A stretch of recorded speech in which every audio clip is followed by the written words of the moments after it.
Good morning guys, what is up and welcome back to another video.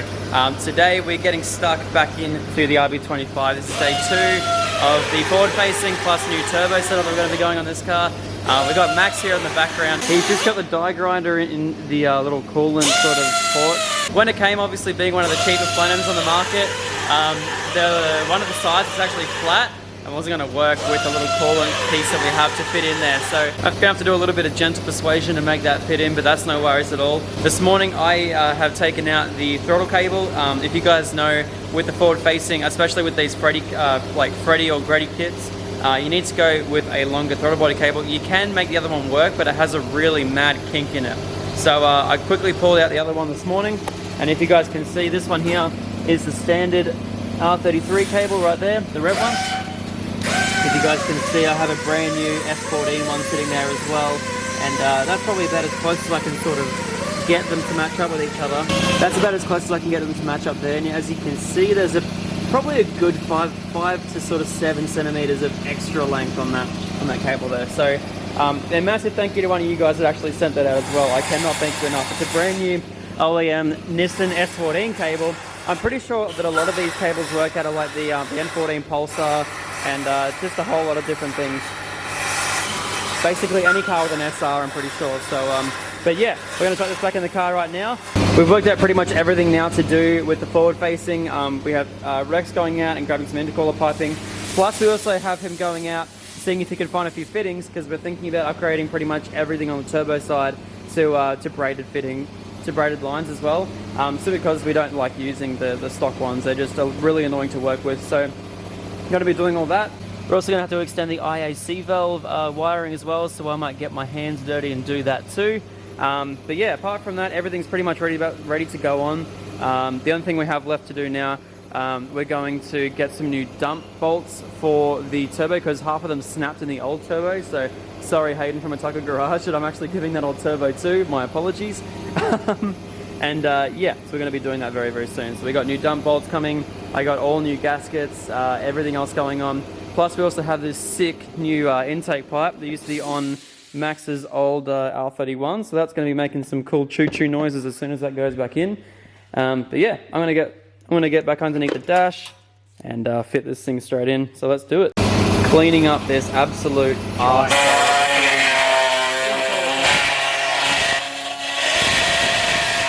If you guys remember, the original intercooler pipe that was sitting there looked horrid. It looks like when they did the full intercooler kit and piping kit, that they had actually drilled through and then tin snipped between the two drill bits, and where it wasn't fitting, they grabbed it with a pair of pliers and yanked it out the way. It was a horrid looking mess. Looks so much better now.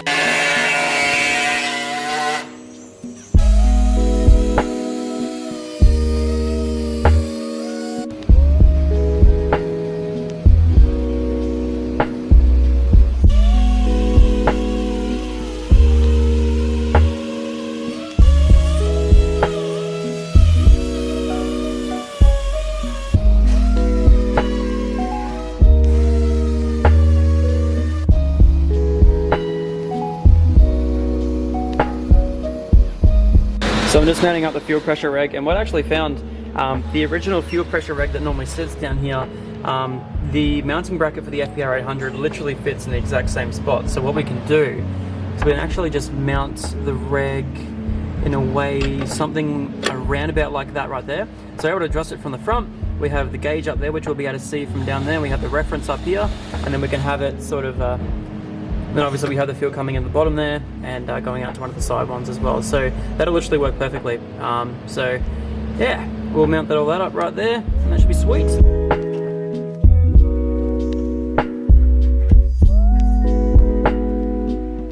There's the regulator setup. I'll let you check it.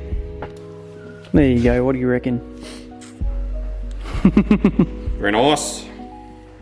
Didn't use too much sealant? Bloop, bloop. Ah, find out when it leaks. That looks good. Yeah, I like it. Cool. They're tapered fittings, are they?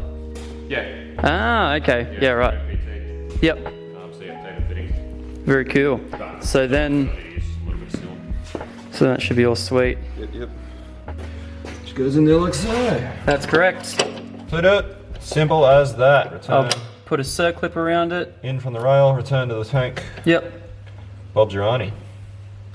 Looks good. Does look good. Hell yeah. Right, so a bit of an update. Pretty much at the moment, I ended up getting all the fittings on the fuel reg, and I ended up putting the return for the back. Just looped it around because we tried to bend this line, but it wasn't really working and there wasn't really enough room. So we're done with that.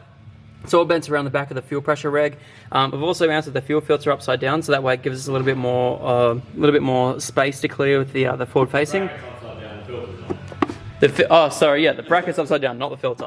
The bracket's upside down. So yeah, that way I can mount the filter lower. Now I just have to extend this fuel line right here so it goes all the way to the front. I've put the fittings on the fuel rail down the back there. So that way I can, when the rail's on, I can just quickly put them on there and put the thing on there. The return will go back into here.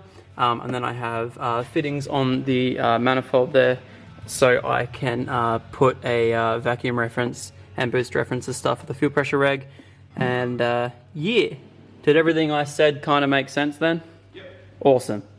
Max at the moment is modifying the oil drain, because pretty much with the turbo the way it is, unfortunately it hits on this bolt right here. There isn't enough of a gap just there, so pretty much he's just going to modify the bracket a little bit, so that way we can get around that one bolt there, and then that should be ready to go back on the car pretty much, which is sweet.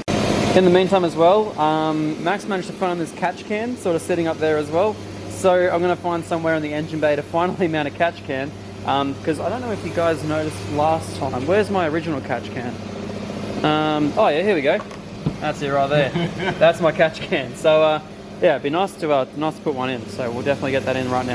First little test fit of the new turbo.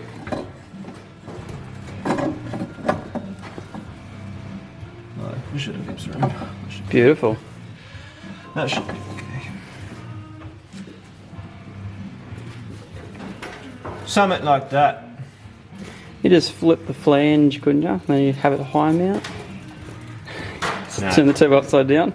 No, Zach. Oh, you're no fun. Do that. You're no fun.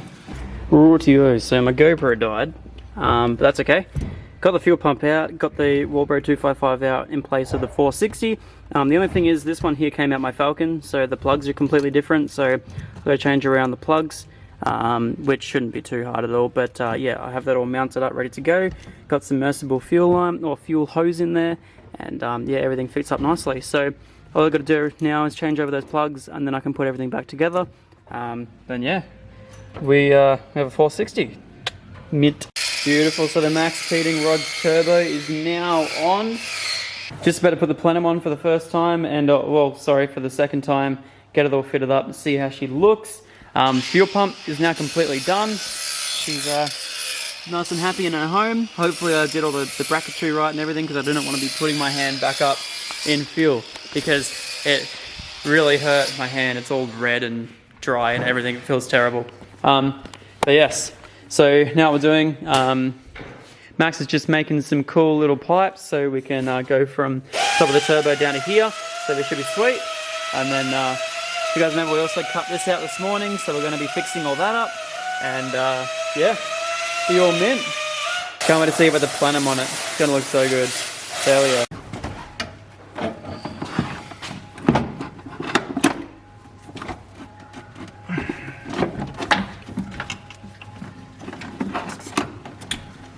Is that on the stud? No.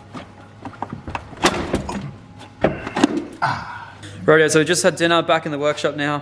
What I'm going to be doing now, I'm just going to be plumbing in the Link Mac valve. This one here was installed by yours truly, Sam at Whitey's Wiring. So he put a plug in, did everything we needed to just to install that. One thing we're going to do, I'm going to get rid of number 1 because I'm just going to vent that to atmosphere. The reference from the turbo goes into number 3 and then comes out at number 2 back to the actuator. For the, that's what it is? Actuator for the thing? Cool, excellent, there you go. And Rex over here is going to be doing some fun stuff with the loom. Oh, you look so excited. Yeah, I'm not looking forward to it. No. Yeah, so he's going to have a lot of fun doing that. 460's in, everything's all good. We haven't checked it just yet because we haven't connected the battery, but we will be doing that hopefully tomorrow morning.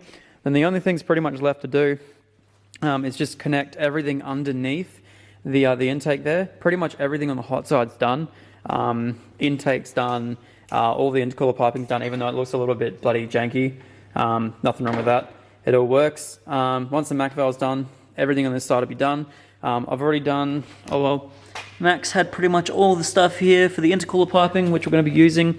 Then we just need a like a 45-degree bend. It's going to go between those two there, so we'll get that sorted in the morning when we can grind something again and cut something without annoying neighbors. But yeah, I could pretty much put the front bar back on tonight. And apart from that, I just got to get some smaller bolts for the plenum, so that'll all be going in. And then pretty much tomorrow, yeah, just connect everything underneath, do the bolts up, do the injectors and fuel rail. I've already cut the fuel rail and everything to size, so I have yeah, like this sort of stuff right here. We're going straight up into the fuel rail. It actually is a really neat sort of setup with all the fuel stuff. Regulator's just sitting nice and pretty down there. What else we need to do? Run the coolant line straight up, which I can probably do tonight as well. It's pretty simple. Yeah, and then pray this thing works. We should be sweet. Alright, I'm gonna get this Mac valve installed. Rightio guys, I'm gonna try and double jumper it tonight because last night was pretty cold.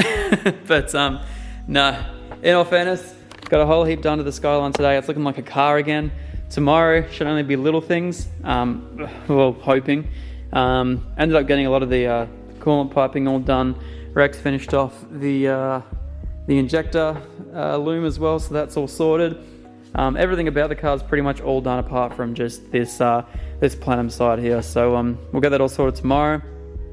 Fingers crossed everything just works and runs and does everything it needs to. And yeah, anyway guys, thank you so much for watching.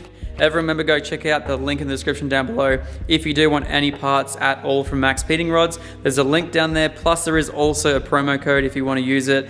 Get yourself a little bit of a discount on anything Max Speeding Rods. And also go check out the link in the description for the boys at LepLabs and go follow all of their socials because yeah, they've been an absolutely huge help for this entire build. So yeah, thank you so much everyone for watching. See you all in the next one. Peace out.